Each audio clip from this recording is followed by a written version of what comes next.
या जगातून जाताना आपण काय घेऊन जाणार आहोत सोबत? पण या जगात आपण फक्त काही घेऊन जाण्यासाठी चालू आहोत का? या जगाला काही देऊन जायचा विचार का येत नाही आपल्या मनात? निराश व्हायला होतं हे सगळं बघून.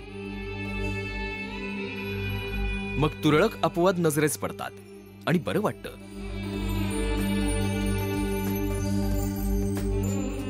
त्यातलीच एक बीडची पूजा घनसरवाड.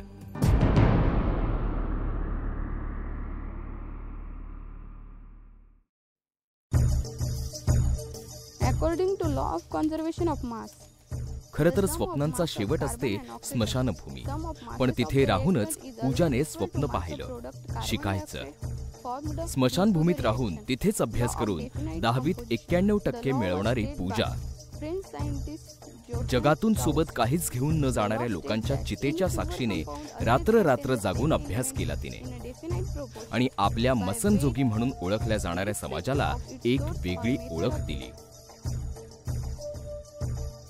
भिक्षा मागण्याचा पारंपरिक व्यवसाय करणारे वडील आणि सुया विकणाऱ्या आईला आभाळभर आनंद दिला.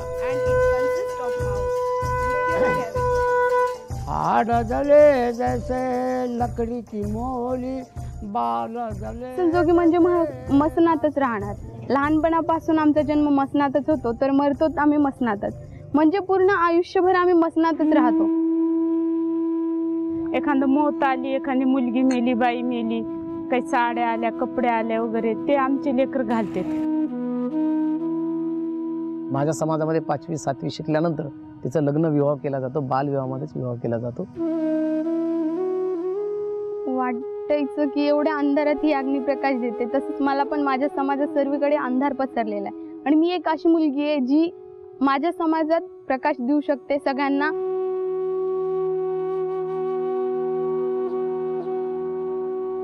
इथे लोड सेटिंग फार प्रमाणात असायचं, त्यामुळे दररोज तर लाईट जायचीच. फक्त असायचा तो 2-3 तास लाईट.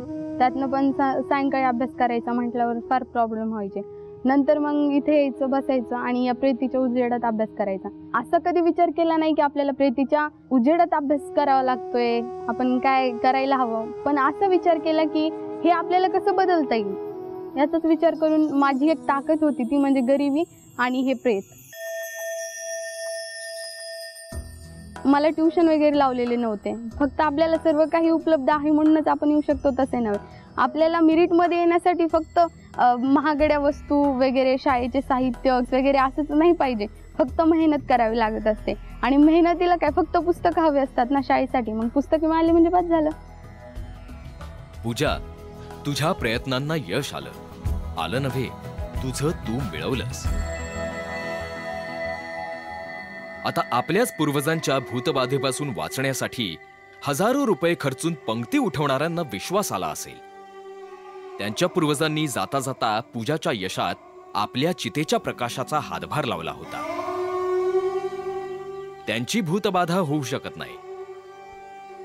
ते पूजापाठाचे पैसे पूजासारख्या हजारो मुलींच्या शिक्षणासाठी कामी येऊ शकतील.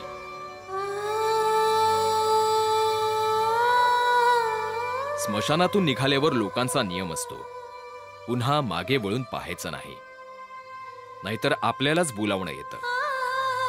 तू मात्र तुझ्या यशाने सगळ्यांना कौतुकाने बघायला लावलंस स्मशानाकडे. तुझ्या जिद्दीला आणि मेहनतीला सलाम.